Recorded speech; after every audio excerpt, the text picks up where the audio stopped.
Hi guys, আজকে আমরা আমাদের এপিসোড 8 স্টার্ট করতে যাচ্ছি। সো এই এপিসোডে আমরা নতুনদের জিমে যাওয়ার পর যে কমন মিস্টেক গুলো করে থাকে সেটার পার্ট 2 নিয়ে কথা বলতে যাচ্ছি। আপনাদের যেন এই ধরনের ভুলগুলো না হয়ে থাকে তার জন্য আমরা 5টা কমন মিস্টেক নিয়ে কথা বলবো এবং এটার সলিউশন দিতে যাচ্ছি। সো আমাদের সাথে থাকুন। Mistake number 1। সো এইখানে নতুনরা যে ভুলটা করে থাকে, নট ডুইং ওয়ার্ম আপ। এখানে তারা কমপ্লিটলি ইগনোর করে ফেলে যে ওয়ার্ম আপ বিষয়টা যে বলতে যে কিছু আছে তারা কমপ্লিটলি ইগনোর করে ফেলে। সো এই ওয়ার্ম আপটা যখন করা হবে, ওয়ার্কআউটের বিফোর যে ওয়ার্কআউটটা আপনার রুটিনটা আছে সেটা ফলো করার আগে যে ওয়ার্ম আপটা করবেন, সেটা করলে আপনার যে নার্ভাস সিস্টেমটা আছে সেটাকে আপনার বেটার রাখবে, প্লাস যে আপনার হার্টবিট যে রেটটা কাজ করে সেই রেটটাকে আপনার স্বাভাবিক রাখবে।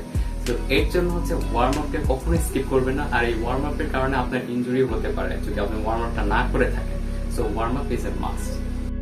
Common mistake number 2. এখানে যে নতুনরা যে ভুলটা করে থাকে সেটা হচ্ছে ফুল রেঞ্জ অফ মোশন। এটা হচ্ছে যখন আপনি ওয়ার্কআউট করছেন, আপনি মেক শিওর যে আপনি পুরো ডাম্বেলের যে আপনি ডাম্বেল কার্ল করে থাকেন অথবা বারবেল কার্ল করে থাকেন, আপনি মেক শিওর এটা যেন আপনি ফুল রেঞ্জ অফ মোশন, মানে একেবারে হাত ছেড়ে দিয়ে নিচ পর্যন্ত নিয়ে আবার লিফট করে অল দ্য ওয়ে আপ আপনি একেবারে লিফট করে নিয়ে আসছেন উপর পর্যন্ত।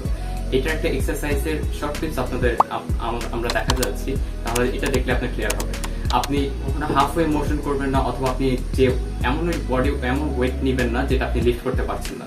তো আপনি এমনই ওয়েটটা লিফট করবেন বা এমনই একটা ডাম্বল নেবেন যেটা আপনি 8 to 10 reps ইজিলি মারতে পারছেন। আর আপনি যে ওয়েটটা লিফট করছেন সেটা যেন আপনার কন্ট্রোলে থাকে, আর ওয়েটটা যেন আপনাকে কন্ট্রোল না করে। সো এই জিনিসটা মাথায় রাখতে হবে। So mistake number 3। এখানে হচ্ছে যে সেকেন্ড মিস্টেক নিয়ে কথা বললাম সেটার সাথে থার্ড মিস্টেকটা কিছুটা রিলেটেড।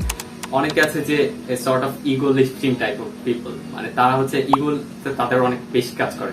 তো দেখা যায় যে জিমে নতুন যায়, তারা দেখে ও আচ্ছা ওই ভাইয়া 10 কেজিতে লিফট করছে, তো আমি কেন 10 কেজিতে লিফট করবো না। সে নতুন, সে এটা বোঝে না যে তার পক্ষে 10 কেজিতে লিফট করা সম্ভব না, বাট তারাও তাদের ইগোতে লাগে, তারা গিয়ে 10 কেজিতে ট্রাই করে। তো ইগো লিফটিংটাকে আপনার এড়ে চলতে হবে। আপনি যে ভালো একটা বডি শেপে চলে যেতে চান, ভালো একটা বডি শেপ বিল্ড করতে চান, আপনার ইগো লিফটিং এর কথা মাথায় আনা যাবে না। So ego lifting is so deadly, so you have to skip it. So mistake number 4. এখানে যে ভুলটা করে থাকে সেটা হচ্ছে স্কিপিং বিগ ওয়ার্কআউট।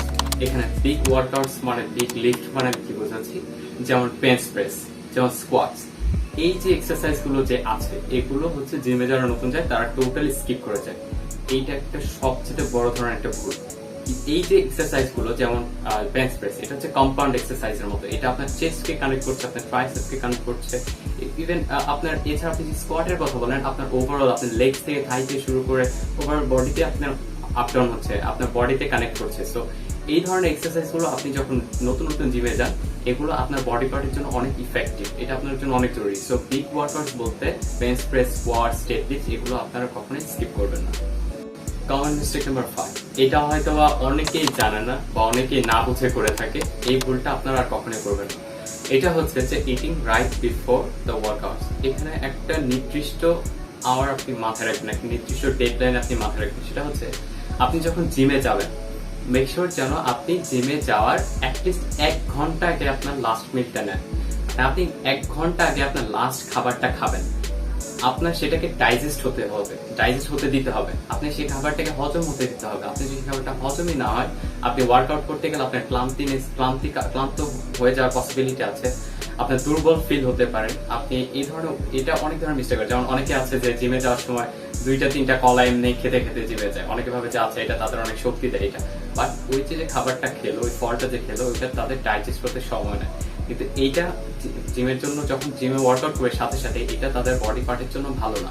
সো আপনারা এইটা মেক শিওর করবেন যেন আপনারা যখন ওয়ার্কআউট করতে যাচ্ছেন তার অ্যাটলিস্ট 1 ঘন্টা আগে আপনার লাস্ট মিল অথবা লাস্ট খাবারটা খেয়ে যাচ্ছেন। কখনো জিম করার সাথে সাথে কখনো কোনো খাবার খাবেন না, এটা আপনার ওয়ার্কআউটের জন্য একটা ক্ষতিকর দিক। সো আশা করি এই 5টা কমন মিস্টেক সম্পর্কে আপনারা প্রপার ধারণা পেয়েছেন। সো এইটার পার্ট 2 অলরেডি আমরা করে ফেলেছি। সো পার্ট 3 সামনে আসবে। আর আপনারা নেক্সট কোন এপিসোড গুলো দেখতে চান বা কি ধরনের ওয়ার্কআউট বা কি ধরনের টিপস এন্ড ট্রিক্স আপনারা জানতে চান সেগুলো কমেন্ট সেকশনের মাধ্যমে জানিয়ে দিন। আর ততক্ষণ পর্যন্ত ভালো থাকুন, সুস্থ থাকুন, stay healthy, stay fit. Thank you so much.